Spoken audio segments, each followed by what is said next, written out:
چوتھے آسمان کے فرشتے نے کس طرح ایک صحابی کی جان بچائی، آئیے جانتے ہیں۔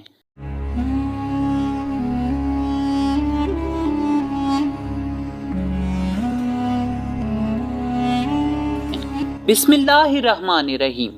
حضرت سیدنا حسن رضی اللہ تعالیٰ عنہ حضرت سیدنا انس رضی اللہ تعالیٰ عنہ سے روایت کرتے ہیں کہ حضور نبی کریم صلی اللہ علیہ وآلہ وسلم کے صحابہ کرام میں سے ایک صحابی تجارت کیا کرتے تھے۔ ایک ملک سے دوسرے ملک اور ایک شہر سے دوسرے شہر مال تجارت لے جاتے۔ وہ بہت متقی و پرہیزگار بھی تھے۔ ان کی عادت تھی کہ وہ اکیلے ہی سفر کرتے۔ اسی طرح ایک مرتبہ وہ سامان تجارت لے کر سفر پر روانہ ہوئے۔ جب ایک جنگل میں پہنچے تو اچانک آہنی زرہ پہنے ہوئے ایک مسلح ڈاکو نے آپ رضی اللہ تعالیٰ عنہ کو روک لیا اور کہا، اپنا سارا مال میرے حوالے کر دو اور قتل ہونے کے لیے تیار ہو جاؤ۔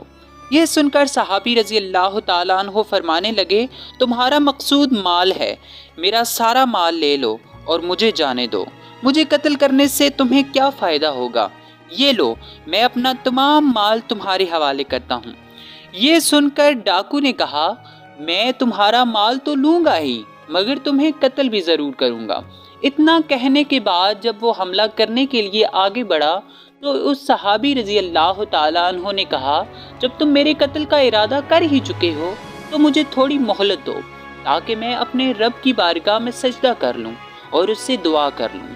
یہ سن کر ڈاکو نے کہا، جو کرنا ہے جلدی کرو، میں تمہیں قتل ضرور کروں گا، جلدی سے نماز وغیرہ پڑھ لو۔ اس صحابی رضی اللہ تعالیٰ عنہ نے وضو کیا، 4 رکعت نماز پڑھی، پھر سجدہ حالت میں اللہ عز و جل سے اس طرح دعا مانگنے لگے، اے ودود، اے عرش مجید کے مالک، اے وہ ذات جو ہر ارادے کو پورا کرنے والی ہے، میں تیری عزت کا واسطہ دیتا ہوں، ایسی عزت جس کی کوئی انتہا نہیں، اے ایسی بادشاہت کے مالک جس پر کوئی دباؤ ڈال نہیں سکتا، میں تجھے تیرے اس نور کا واسطہ دے کر سوال کرتا ہوں جس نے تیرے عرش کے ارکان کو منور کیا ہوا ہے۔ اے میرے پروردگار، اس ڈاکو کے شر سے محفوظ رکھ، اے مدد کرنے والے میری مدد فرما۔ اسی طرح اس صحابی نے بڑی آہوازاری کے ساتھ ان کلمات کے ذریعے 3 مرتبہ بارگاہ خداوندی میں دعا کی۔ ابھی وہ دعا سے فارغ بھی نہ ہونے پائے تھے کہ ایک جانب سے ایک شاہ سوار ہاتھ میں نیزہ لیے ہوئے نمودار ہوا، اس ڈاکو کی طرف بڑھا۔ جب ڈاکو نے اسے دیکھا تو اس پر حملہ کرنا چاہا، لیکن سوار نے نیزے کے ایک ہی وار سے ڈاکو کا کام تمام کر دیا۔ پھر سوار اس صحابی رضی اللہ تعالیٰ عنہ کے پاس آیا اور کہا، کھڑے ہو جائیے۔ یہ سن کر وہ صحابی رضی اللہ تعالیٰ عنہ کھڑے ہو گئے اور اس سوار سے کہنے لگے، اے عظیم شخص، میرے ماں باپ تم پر قربان ہوں، آج اس مصیبت کے دن تم نے میری مدد کی ہے، تم کون ہو؟ سوار نے کہا، میں اللہ عز و جل کے فرشتوں میں سے ایک فرشتہ ہوں اور چوتھے آسمان سے آپ رضی اللہ تعالیٰ عنہ کی مدد کے لیے آیا ہوں۔ جب آپ رضی اللہ تعالیٰ عنہ نے پہلی بار دعا کی تو آسمان کے دروازوں کی ہمیں آواز سنائی دی۔ پھر جب دوسری مرتبہ دعا کی تو ہم نے آسمان میں ایک چیخ و پکار سنی۔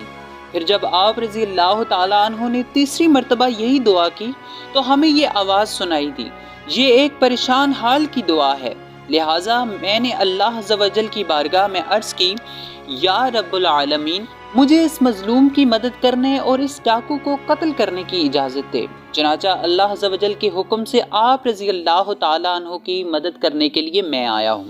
حضرت سیدنا انس رضی اللہ تعالیٰ عنہ فرماتے ہیں، جو شخص وضو کرے اور 4 رکعت نماز پڑھے، پھر ان مذکورہ کلمات کے ساتھ اللہ رب العزت سے دعا کرے تو اس کی دعا قبول کی جاتی ہے، چاہے دعا کرنے والا حالت قرب میں دعا کرے یا اس کے علاوہ، یعنی جب بھی دعا کرے اس کی دعا قبول کی جاتی ہے۔